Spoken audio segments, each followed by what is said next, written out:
my name's Elizabeth Dykes. I'm doing a speech on the Aversion Project. This is Gage, Bryson, Adelie, Sierra, and Slater. Think of all the different characteristics of people in this world. The different skin colors, eye colors, hair colors, the different incomes, jobs, sexual preferences, religious orientations. It would be difficult to endure being picked on for being different, which is a common thing everywhere. But could you imagine being punished for being different from the norm, to have your government attempt to eradicate those different like you, or force you to become part of that norm? Well, history shows us that this has been happening more than once. It has occurred from several hundred years ago to only a few years ago to even today. Here I will discuss one of those travesties in history. The Aversion Project.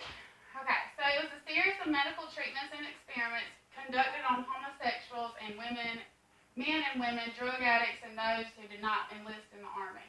Its purpose was to attempt to turn homosexuals into heterosexuals, to eradicate drug use, and to punish them for not enlisting in the South African Army. According to an article written by Jack Drescher, Depathologizing Homosexuality, American and European medical literature believed that homosexuality was a mental illness and it could be treated.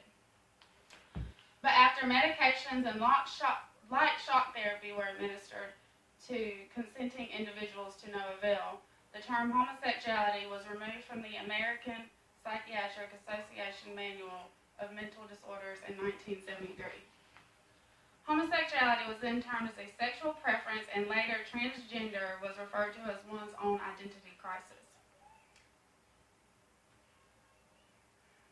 South Africa was a prominent country. This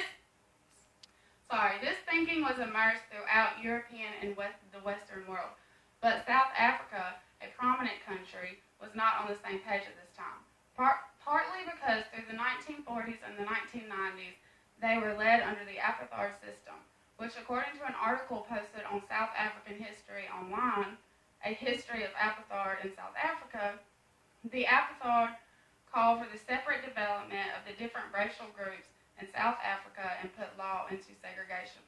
So laws were enacted to segregate against anyone from the population norm. Ideals were placed in order to make characteristics of the white minority the imposed norm on the entire country. Okay, let me go back to the slide. Okay, so in Robert Kaplan's article, The Aversion Project, Psychiatric Abuse in the South African Defense Force during the apartheid era, he described how during 1971 to 1978, the South African military displayed a complete injustice to human rights by leading medical experiments on anyone considered deviant from the country's norm. That was the homosexuals, drug addicts, and those who didn't enlist. The medical treatments issued entailed shock therapy to all the previously mentioned people. And if the shock therapy didn't work on the homosexuals, they would then subject them to sex change operations. Over the course of 2 decades, 900 sex change operations were conducted. And according to the accusations, the individuals they were issued on improperly giving consent, coerced, and some were forced. So this is pictures of shock therapy. 24 doctors were involved in these treatments, but the most infamous was Dr. Aubrey Levin, colonel in the South African Army, who conducted his wicked experiments at Ward 22, one military hospital. The South African news journal Mail and Guardian depicted some of the events in detail in reference to the individuals' accusations. Overall, male subjects were shown pictures of naked men, and then they were administered shock treatment, and then after that they were showed pictures of naked women to try to turn them heterosexual. The shocks delivered were of high voltage, and intern psychologist Trudy Grogler described the shocks administered to one of the women so hard that it made the shoes fly off of her feet. When, predictably, the shocks given did not change the patient's sexual orientation, they were then subjected to sex change operation. As depicted in Kaplan's article, once the operations were complete, they were discharged from the military. Some were discharged before the sex change operation was done, as in the case of Harold, who stated, "If you ended up in the hands of the psychologist, this was really bad. In my case, it began with the electric shock and ended up that they gave me breast, and then the Army stopped the policy. This man and hundreds of others of individuals was left disfigured, not even at the age of 18. And as for the drug addicts and those unwilling to join the Army, they were sent to hard labor camps and were subjected to shock therapy at high voltage levels.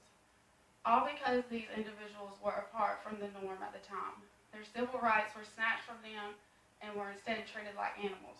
According to Kaplan, were all the allegations confirmed, they would rank among the worst psychiatric abuse since the Nazi era. Unfortunately, no convictions were made, mostly due to the protection of the Alcatraz government and the destroying of files that would link fact to all of the hundreds of accusations. And according to Kaplan, in 1995, the Medical Association of South Africa issued a public apology for all the wrongdoings. All that was given to correct these horrific injustices was a simple "I'm sorry." It is quite disturbing that events such as these could have taken place only 20 years ago and lasted 2 decades without any justice following. That's it. Thank you.